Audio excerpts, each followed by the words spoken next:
Indore collector द्वारा petrol pump पर helmet अनिवार्यता को लेकर जारी आदेश के खिलाफ मध्य प्रदेश हाईकोर्ट में एक जनहित याचिका दायर की गई है।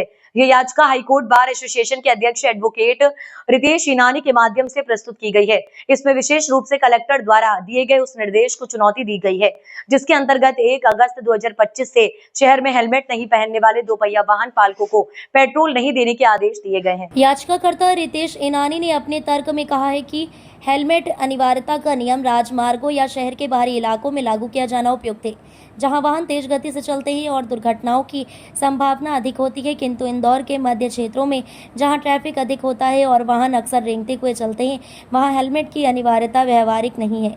इनानी ने कहा है कि ये आदेश नागरिकों की स्वतंत्रता का हनन और संविधान में दिए गए अधिकारों के विरुद्ध है।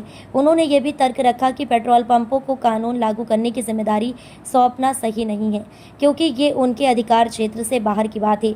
इससे पेट्रोल पंप संचालकों को और आम जनता के बीच टकराव की स्थिति बन सकती है। उन्होंने समाचार पत्रों में प्रकाशित खबरों और जन प्रतिक्रिया का हवाला देते हुए कहा कि ये आदेश जनता के लिए परेशानी और असुविधा का कारण बन रहा है। हाईकोर्ट इस याचिका पर सोमवार को सुनवाई करेगा और तब तय होगा कि ये आदेश शहर में लागू रहेगा या नहीं। इस मामले में इंदौर के कई नागरिकों और सामाजिक संगठनों की भी नजर है, जो आदेश की वैधता और व्यवहारिकता पर सवाल उठा रहे हैं। भाई साहब, इंदौर कलेक्टर ने एक आदेश जारी किया है, शहर में बिना हेलमेट के पेट्रोल नहीं दिया जाएगा। इसको लेकर के आपने एक याचिका दायर की। याचिका दायर करने का मुख्य कारण क्या है? इंदौर कलेक्टर ने कल एक आदेश जारी किया है कि किसी भी इंदौर नगर निगम सीमा के अंतर्गत आने वाले सभी पेट्रोल पंप पर जो दोपहिया वाहन चालक है, जो पेट्रोल से चलित है, उनको पेट्रोल बगैर हेलमेट के नहीं दिया जाएगा। जबकि पेट्रोल जो है एसेंशियल कमोडिटी में आता है, आप किसी को लेने से रोक नहीं सकते। जहाँ तक हेलमेट की बात है, तो हेलमेट के लेकर ऑलरेडी केंद्र सरकार के या मध्य प्रदेश सरकार के जो नियम है पूरे शहर पे ऑलरेडी लागू है। तो ऐसी स्थिति में अलग से कोई आदेश जारी करने की आवश्यकता नहीं थी। और आगामी कलेक्टर ने जो आदेश निकाला उसमें अपने आप में विरोधाभास है कि 1 अगस्त से लेकर 29 सितंबर के लिए आदेश निकाला है, जिसमें कि हर 8 दिन में बड़े बड़े त्यौहार है। तो ऐसी स्थिति में लोगों को न कि तो शहर का ट्रैफिक, न सड़क इतनी अच्छी है कि आपको यहाँ हेलमेट लगाने की ज़रूरत है मध्य शहर में। अगर उन्हें लागू करना भी है अगर सख्ती से, तो शहर का जो बाहर का हिस्सा, चाहे बाईपास हो या चंदन नगर का आगे का हिस्सा, जो भी है सुपर कॉरिडोर है, वहाँ इसको लागू करेगा। ओके साहब, इसमें सुप्रीम कोर्ट के चीफ जस्टिस आए थे, जो यातायात समिति के केंद्रीय सड़क सुरक्षा समिति के सदस्य भी हैं। उन्होंने इसको लेकर के आपत्ति दी थी। उनका ये मानना था कि हेलमेट लागू करना चाहिए। बिल्कुल, सुप्रीम कोर्ट के जो माननीय पूर्व न्यायमूर्ति आए थे, उन्होंने 2 दिन पहले शहर में देखा था, पर शहर में उन्हें जो स्थिति दिखाई गई थी वो जो शहर के आउटर एरिया में जहाँ जहाँ गड्ढे दिखाए गए थे, तो या तो इनके ये सड़कें सुधार ले, तो हेलमेट की उन गड्ढों की चूंकि ये सुधार कर नहीं सकते, इतना पूरा शहर अस्त व्यस्त गड्ढों से, ट्रैफिक, फुटपाथ पे ट्रैफिक है, ई रिक्शा जहाँ भी खड़े हो जाते हैं, पहले ये अपना सुधार नहीं कर पा रहे, इसलिए उन्होंने शहर की जनता पे जो है हेलमेट का इस प्रकार का आदेश थोपा है। क्या लगेगा आपको, आपके हिसाब से क्या इसमें सुझाव होना चाहिए, मतलब हेलमेट को लेकर? अगर हेलमेट को लेकर अगर हम माने कि युवाओं में अगर इनको अवेयरनेस लाना है, तो शहर में अगर इंदौर शहर का हर नागरिक इंदौर शहर को आगे बढ़ाना चाहता है, जब हम नंबर 1 ला सकते हैं, तो इंदौर में ट्रैफिक के नियम भी लागू हो सकते हैं, पर इसमें जनभावना को साथ के लेकर लोगों में इसके प्रति अवेयरनेस लाना चाहिए, बजाय ऐसे कोई आदेश थोपने की। इसमें आज याचिका पेश की गई, सोमवार को इसकी सुनवाई होगी। रितेश इनानी, अभिभाषक।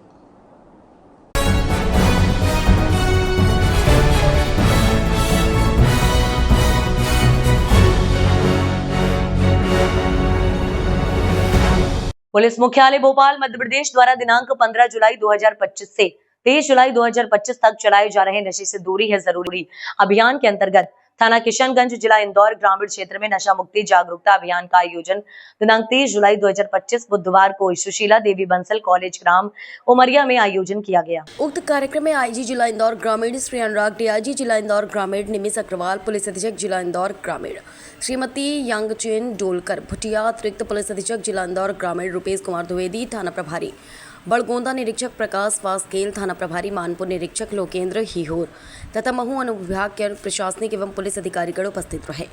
कार्यक्रम के दौरान मंच पर आईजी जिला इंदौर ग्रामीण श्री अनुराग द्वारा कॉलेज के बच्चों को नशे से दूरी है जरूरी अभियान के संबंध में बच्चों को उद्बोधन दिया गया।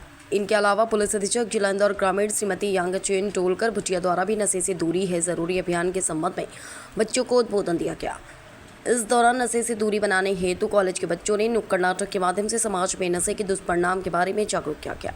दिनांक 15 जुलाई 2025 से दिनांक 23 जुलाई 2025 तक लगातार जिला इंदौर ग्रामीण में नशे से दूरी है ज़रूरी के अभियान में पुलिस द्वारा वाहन रैली, कॉलेज, स्कूलों में समझाइश, शपथ दिलाना एवं ड्राइवर, कंडक्टर एवं समाज के लोगों को जागरूक करने के लिए इन 15 दिन में पुलिस द्वारा किए गए प्रयासों को लघु फिल्म के माध्यम से दिखाकर कॉलेज के बच्चों को जागरूक कर पुलिस मुख्यालय के अभियान नशे से दूरी है ज़रूरी का समापन किया गया। 15 दिनों तक ये लगातार नशा मुक्ति अभियान पुलिस विभाग के द्वारा चलाया गया था, जो 15 जुलाई से 30 जुलाई तक था। आज ये इसका अंतिम दिन था। आज ये समापन समारोह हमने आज इस बंसल कॉलेज में हमने यहाँ पे आयोजित किया था, जिसमें यहाँ के स्टाफ, यहाँ के टीचर भी उपस्थित थे। साथ ही वो सारे लोग उपस्थित थे जिन लोगों ने इस 15 दिन के अभियान में जो अपना योगदान दिया है। उन्होंने इसमें जो कंट्रीब्यूट किया है, उन्होंने जो साथ दिया है पुलिस विभाग का, पुलिस वालों के साथ कदम से कदम मिला के और कंधे से कंधे मिला के उन लोगों ने जो काम किया है, और ये अभियान गांव-गांव तक, लोगों तक पहुंचाने का जो प्रयास था हमारा, उन लोगों ने इसमें सहयोग दिया। इसमें ग्राम रक्षा समिति के लोग थे, स्कूल, कॉलेज के जो टीचर हैं, जो शिक्षक हैं, उन लोगों ने काफ़ी मदद की थी। एक बहुत ही सफल प्रोग्राम ये अभियान था, जो जागरूकता का अभियान था। ये संपन्न हुआ है आज, और हम इसे उम्मीद करते हैं कि ये जो जागरूकता का हमने जो अभियान चलाया है, ये आगे आने वाले सालों में लोगों के दिलो दिमाग में ये बैठेगा, और इसकी जो हमने जो प्रयास किया है, उस प्रयास को एक अच्छे दिशा में, अच्छे तरीके से इसको अपनाएंगे और लोगों को नशे से दूर रखने का प्रयास करेंगे। हमारा ये एक मोटो था कि नशे से दूरी है ज़रूरी। हमारा है यही संदेश, नशा मुक्त हो मध्य प्रदेश, से नो टू ड्रग्स। सर एक सवाल है, मध्य प्रदेश के साथ पूरे इंदौर संभाग में सर कितने लोग जो है नशे के लाभान्वित हुए? ये हमारे अंतर्गत जो है 8 जिले आते हैं। 8 जिले में ये कैलेंडर कार्यक्रम जो बना हुआ था, सभी लोगों ने इसमें पूरी तरह से उसको अक्षरशः पालन किया है। और हमने शहर से लेके गांव तक, स्कूल के बच्चों से लेके कॉलेज के बच्चों तक, बुजुर्ग से लेके युवाओं तक हम लोगों ने इसको फैलाने का प्रयास किया है। तो इसमें पूरी तरह से हर लोगों तक हमने पहुंचने का प्रयास किया है।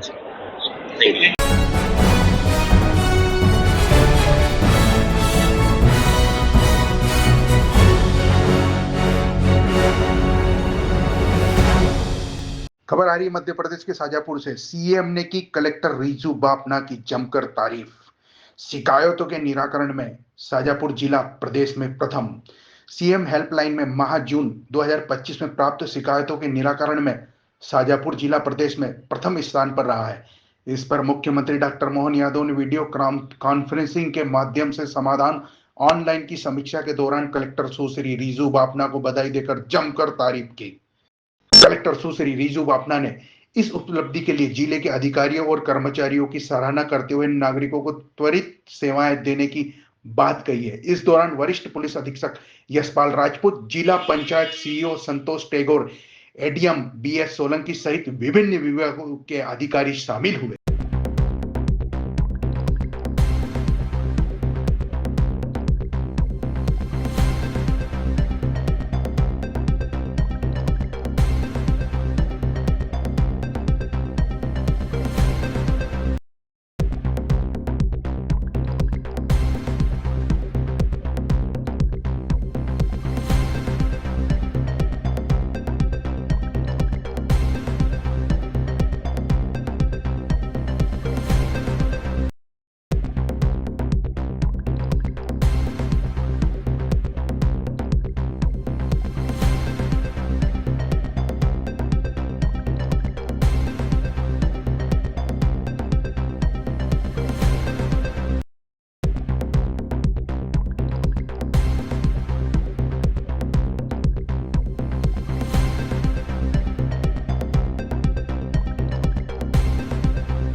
इंदौर शहर में ड्रग्स एवं नशा संबंधी काफी घटनाएं होने पर ऐसे अपराधों पर अंकुश लगाने व बदमाशों की धरपकड़ हेतु पुलिस आयुक्त महोदय महानगर इंदौर श्री संतोष सिंह व अतिरिक्त पुलिस आयुक्त महोदय अमित सिंह एवं पुलिस उपायुक्त महोदय जोन 4 इंदौर ऋषिकेश मीणा द्वारा प्रभावी कार्यवाही के निर्देश दिए गए।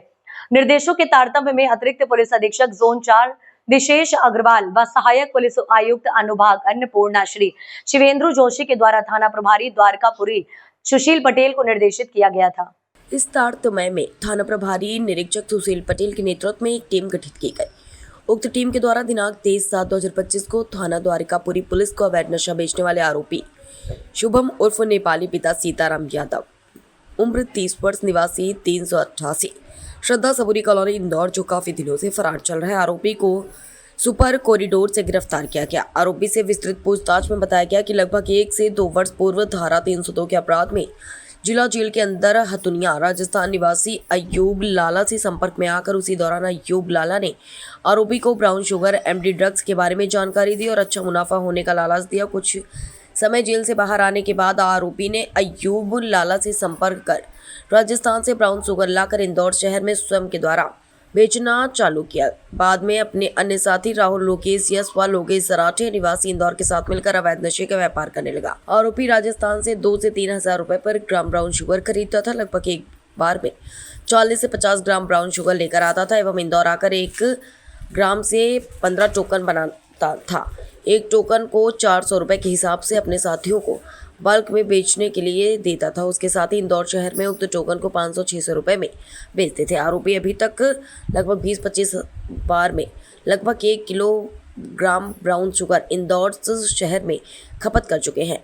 पिछले महीने आरोपी के द्वारा उसकी गली में रहने वाले सुरेश से झगड़ा होने से आरोपी ने अपने 4-5 लड़कों को सुरेश के घर डराने व धमकाने के लिए भेजा था। फरारी के दौरान आरोपी शुभम उर्फ नेपाली राव इंदौर तुलसी नगर व उज्जैन में फरारी काट रहा था। थाना द्वारकापुरी पुलिस टीम को मुखबिर द्वारा सूचना दी गई। आरोपी सुपर कॉरिडोर एवं उसके आसपास के क्षेत्र में घूम रहा है। पुलिस टीम द्वारा दबिश देकर आरोपी को पकड़ा गया। उक्त कार्यवाही में थाना प्रभारी द्वारकापुरी सुशील पटेल, कमलेश जाबर शर्मा, अनुराग सिंह सिकरवार, अरुण जाट, अनूप धाकड़, कृष्ण शर्मा की सराहनीय भूमिका रही। तो शुभम नेपाली पकड़ा है, ये कहाँ से पकड़ा है सर? बेसिकली हमारे यहाँ शुभम यादव और शुभम नेपाली नाम का एक क्रिमिनल है जिसके ऊपर हमारे थाने में लगभग 18 अपराध कायम हैं, जो पिछले कुछ समय से जो है फरार चल रहा था। उसमें भी 7 मामले इसमें अभी ऐसे हैं रिसेंट के हमारे थाने में जिनमें उसकी गिरफ्तारियाँ और अग्रिम कार्रवाई शेष थी। तो उन्हीं मामलों में तलाश पतारसी के लिए इसके लिए टीमें लगाई गई थी। इसकी लगातार सूचनाएँ मिल रही थी कि ये उज्जैन और देवास के बीच में और इंदौर के बीच में ट्रैवल कर रहा है, क्योंकि इस पे जो है गंभीर मामले कायम थे। सभी ड्रग्स की स्मगलिंग के और ब्राउन शुगर की स्मगलिंग के मामले कायम थे। तो इसके संबंध में लगातार इसकी तलाश की गई। तो कल जो है ये पता चला था कि ये उज्जैन से इंदौर की तरफ आ रहा है किससे मिलने के लिए। तो सुपर कॉरिडोर पे जब इसकी सूचना मिली कि सुपर कॉरिडोर पे है तो 2 टीमों ने इसको जो है घेराबंदी करके पकड़ने की कोशिश की। उसी दौरान जो है इसकी गिरफ्तारी सुनिश्चित की गई और उसके बाद फिर सभी मामलों में इसकी गिरफ्तारी की गई है। इस पे द्वारकापुरी थाने के अलावा राहू और किशनगंज थाना महू में भी जो है अपराध कायम है। किशनगंज में एक मामले में ये फरार चल रहा है अभी। सर ये किसी और गैंग के साथ भी सक्रिय है ये? नहीं, ये इस तरह का कोई मामला भी प्रकाश में नहीं आया है। जब भी इन्वेस्टिगेशन के दौरान इस तरह का कोई मामला पता चलेगा तो बताया जाएगा।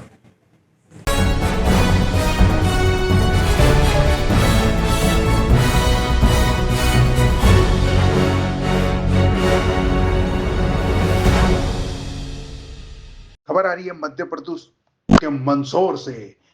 मित्रता की मिसाल, दोस्त की अंतिम इच्छा पूरी करने के लिए शव यात्रा में किया डांस। दोस्ती को नई ऊंचाइयों पर पहुंचाने वाली एक अनोखी घटना मध्य प्रदेश के मंदसौर जिले के जवासिया गांव में सामने आई है, जहां एक व्यक्ति ने अपने दिवंगत मित्र की अंतिम इच्छा को निभाते हुए उसकी शव यात्रा में डांस किया। गांव के निवासी सोहनलाल जैन ने अपने जीवन काल में ही अपने करीबी मित्र अंबालाल प्रजापति को एक पत्र लिखा था, जिसमें उन्होंने स्पष्ट रूप से लिखा था कि जब वे इस दुनिया को छोड़े तो उनकी अंतिम यात्रा में कोई रोना धोना न हो, बल्कि ढोल नगाड़ों और नृत्य के साथ उन्हें विदाई दी जाए। सोहनलाल जैन की यह अंतिम इच्छा उनके निधन के बाद सामने आई और उनके मित्र अंबालाल प्रजापति ने इसे पूरी श्रद्धा और दोस्ती के जज्बे के साथ निभाया। उन्होंने सोहनलाल की शव यात्रा के आगे डांस किया, जिससे वहां उपस्थित सभी लोगों की आंखें नम हो गई। लेकिन माहौल उस तरह का नहीं रहा जैसा आमतौर पर अंतिम यात्रा में होता है। सोहनलाल के पत्र में लिखा था, जब मैं इस दुनिया में न रहूं तब तुम मेरी अंतिम शव यात्रा में शामिल होकर ढोल की थाप पर नाचते गाते हुए विदाई देना। रोना धोना उदासी खामोशी से मुझे विदा मत करना, मुझे खुशी खुशी विदा करना। यह पत्र दिनांक 9 जनवरी 2021 को लिखा गया था। उसमें उन्होंने पूरी होश हवास में यह अंतिम इच्छा व्यक्त की थी। इस घटना ने पूरे गांव और सोशल मीडिया पर भावनात्मक लहर फैला दी। यह केवल एक अंतिम विदाई नहीं थी, बल्कि सच्ची मित्रता और जीवन को सकारात्मक दृष्टिकोण से जीने का उदाहरण भी बन गई है।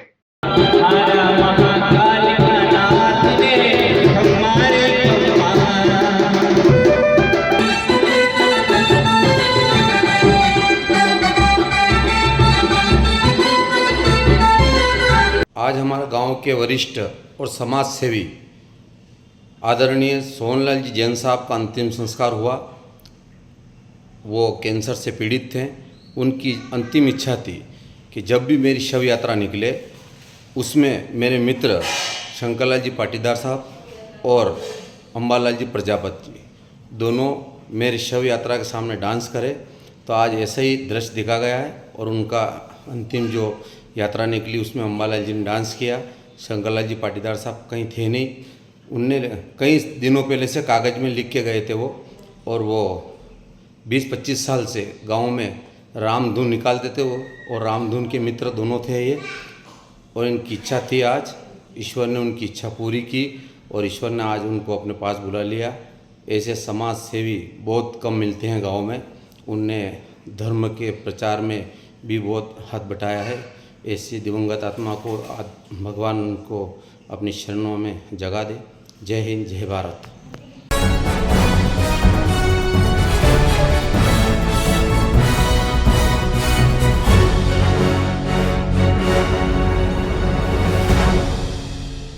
लावारिस फेंकी गई बुजुर्ग महिला की हुई पहचान। बुजुर्ग महिला को परिजनों द्वारा फेंक कर जाने का मामला। बुजुर्ग महिला की हुई पहचान। भगवती पत्नी ब्रजलाल निवासी ग्राम नगावा थाना नवाबगंज जनपद गोंडा के रूप में हुई पहचान। पुलिस में कुछ संदिग्ध लोगों के लिया कस्टडी में, कर रही पूछताछ। अयोध्या कोतवाली में मुकदमा दर्ज हो सकती है कार्रवाई। अयोध्या कोतवाली के किशुनदासपुर के पास 2 महिलाएं एक पुरुष बुजुर्ग महिला को छोड़ गए थे। पुलिस ने मेडिकल कॉलेज में भर्ती कराया।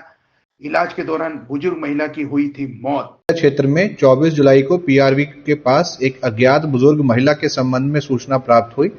तत्काल मौके पर पहुंचकर पुलिस कर्मियों द्वारा इस महिला को उपचार हेतु हॉस्पिटल में भर्ती कराया गया। शाम तक उनका उपचार चला, लेकिन दुर्भाग्यवश उनकी वहां पर मृत्यु हो गई।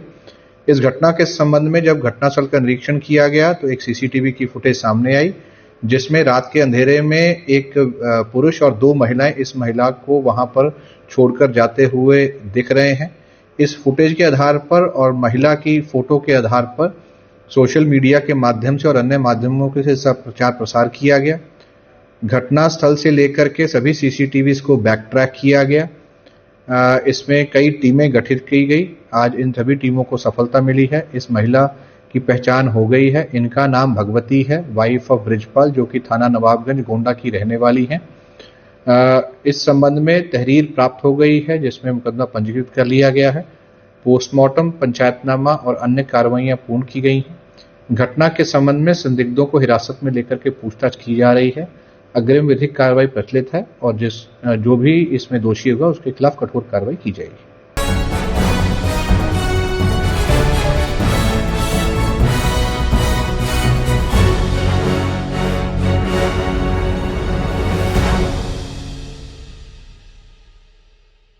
धार जिले की कुक्षी तहसील के अंतर्गत निसरपुर में 33 केवी की 3 करोड़ की लागत से नवीन विद्युत लाइन निसरपुर से नर्मदा नगर चौकड़ी जोड़ने का कार्य मध्य प्रदेश विद्युत वितरण कंपनी के द्वारा 2.5 साल बाद अब शुरू तो हुआ, मगर निसरपुर में पंचायत भवन से लेकर विद्युत विभाग के ऑफिस तक 300 मीटर में 62 जगह ज्वाइंट कर दिया। सरपंच अंतिम पटेल द्वारा सूचना करने पर मीडिया ने पूरे मामले को देखा तो वास्तव में 300 फीट के विद्युत तारों में 62 स्थानों पर ज्वाइंट लगा दी। ऐसे में क्या ये विद्युत लाइन आने वाले समय में ठीक से चल पाएगी?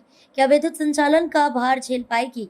इसका कार्य करने वाली निर्माण एजेंसी कह रही है विद्युत सामग्री और तार विभाग ने जो दिए हैं उसी आधार पर काम चला रहे हैं। इधर अधिकारी से इस मामले में जानकारी ले तो उनका कहना था कि आपके द्वार मामले को संज्ञान में लाया है, मैंने मौका देखा है, वरिष्ठ अधिकारी को इसकी जानकारी भेज दी। इधर 2 साल पूर्व में इस कार्य को अधूरा छोड़ने के कारण तार के चोरी हो जाने से अब फिर से लाइन को जोड़ने के कार्य चल रहा है। परंतु क्या इस प्रकार से टुकड़े जोड़कर क्या आम जनता के जान से खेल जैसा प्रतीत होता दिख रहा है? आज अगर कंपनी द्वारा 300 मीटर में 60 ज्वाइंट हैं तो 20 किलोमीटर की लाइन में कितने ज्वाइंट होंगे, ये देखने वाली बात है। अब देखना होगा कि इस खबर के बाद MPEB और क्षेत्रीय जनप्रतिनिधि इस ओर अपना कितना ध्यान देते हैं।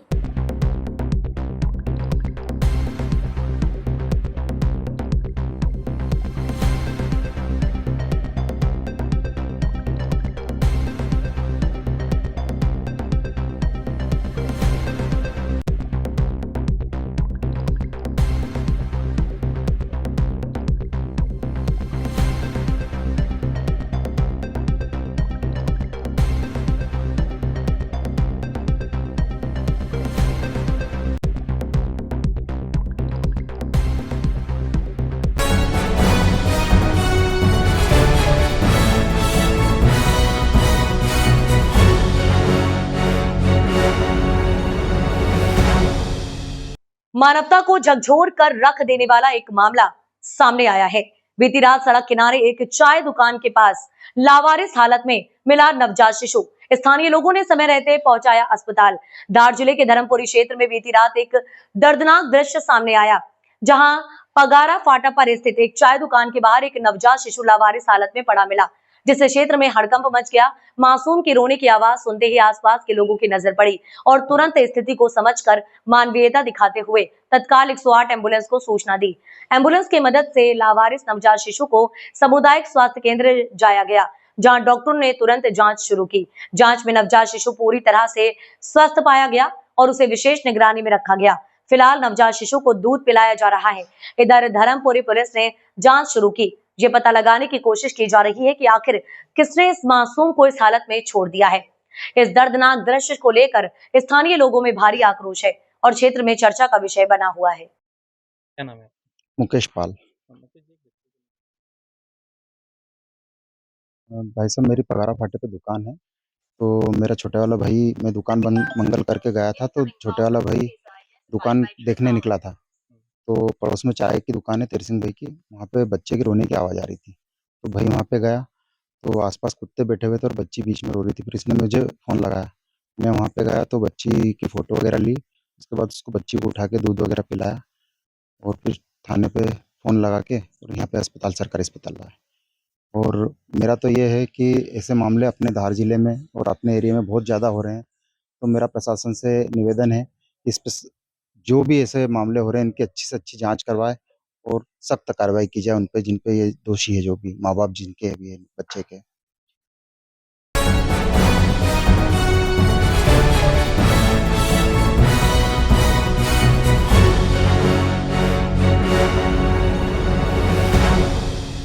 धार जिले के बदनावर में बीती रात करीब 12:30 बजे एक दिल दहला देने वाला हादसा हो गया। उप जेल में पदस्थ एक महिला पुलिसकर्मी ने नशे में धुत होकर तेज रफ्तार वाहन से 4 लोगों को टक्कर मार दी। हादसे में 2 लोग गंभीर रूप से घायल हुए हैं, जिन्हें रतलाम रेफर किया गया है। प्रत्यक्षदर्शियों और वायरल हो रहे वीडियो के मुताबिक महिला पुलिसकर्मी शराब के नशे में गाड़ी चलाते हुए नजर आ रहे हैं।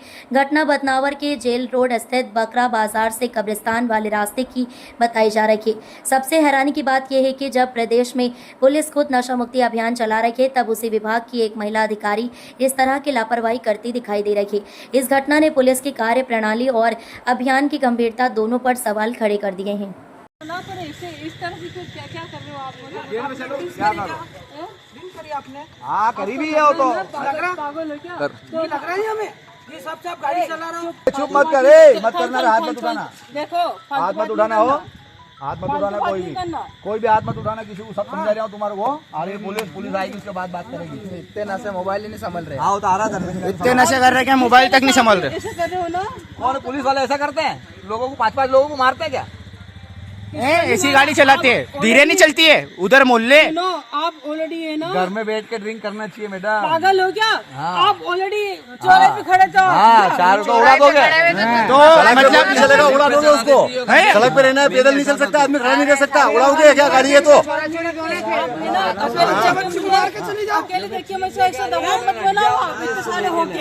तो रुकना था नहीं, तुमने गलती करी तो वहाँ गलती करी तो रुकना थी। भैया इतने सारे है ना, वीडियो बना रहे हो ना आप, मेरे पे दबाव बना रहे हो आप। दबाव बना रहे हो।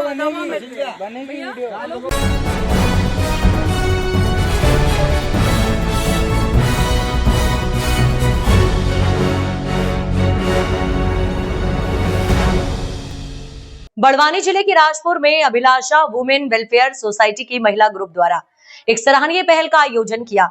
महिला ग्रुप द्वारा लघु उद्योगों की महिलाओं को बढ़ावा देने और उनके उत्पादों को प्रदर्शित करने के उद्देश्य से बुधवार को राजपुर के मांगलिक भवन में प्रदर्शनी का आयोजन किया गया।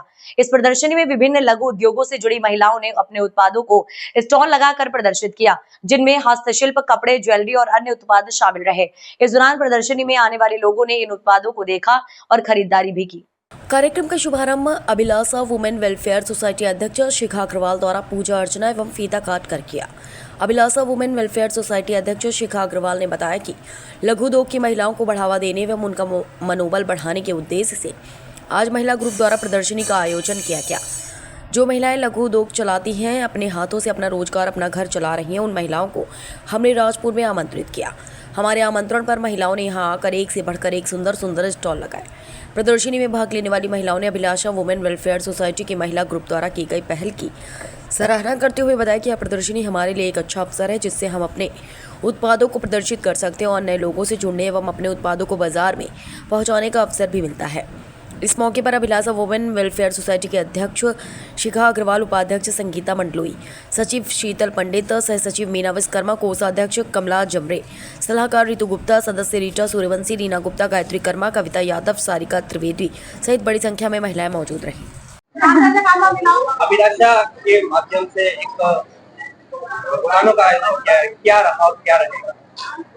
आज अभिलाषा वुमेन वेलफेयर के द्वारा आज यहाँ पे हमने सावन मेला का आयोजन रखा गया था। इसमें हमारे हरदा, खरगोन, बड़वानी और भी जगह से बहुत सी महिलाओं के द्वारा स्टॉल लगाए गए।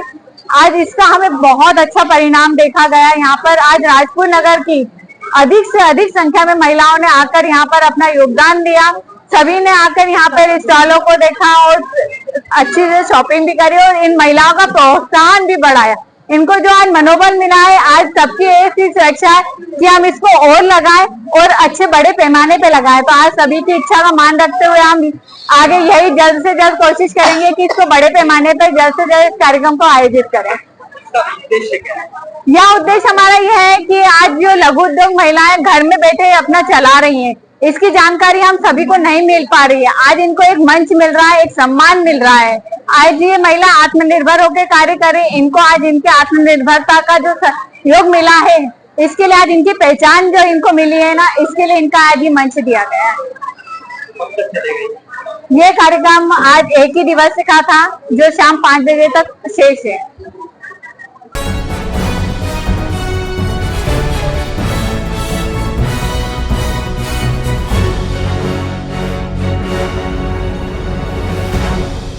इस वक्त की बड़ी खबर आ रही है मुरैना से। जैन हाई स्कूल जौरा के संचालक उड़ा रहे मुरैना कलेक्टर के आदेश की धज्जियां। मुरैना जिले की जौरा तहसील में संचालित जैन हाई स्कूल के संचालक लखन जैन मुरैना कलेक्टर अंकित अस्थाना के आदेशों की धज्जियां उड़ाई जा रही हैं।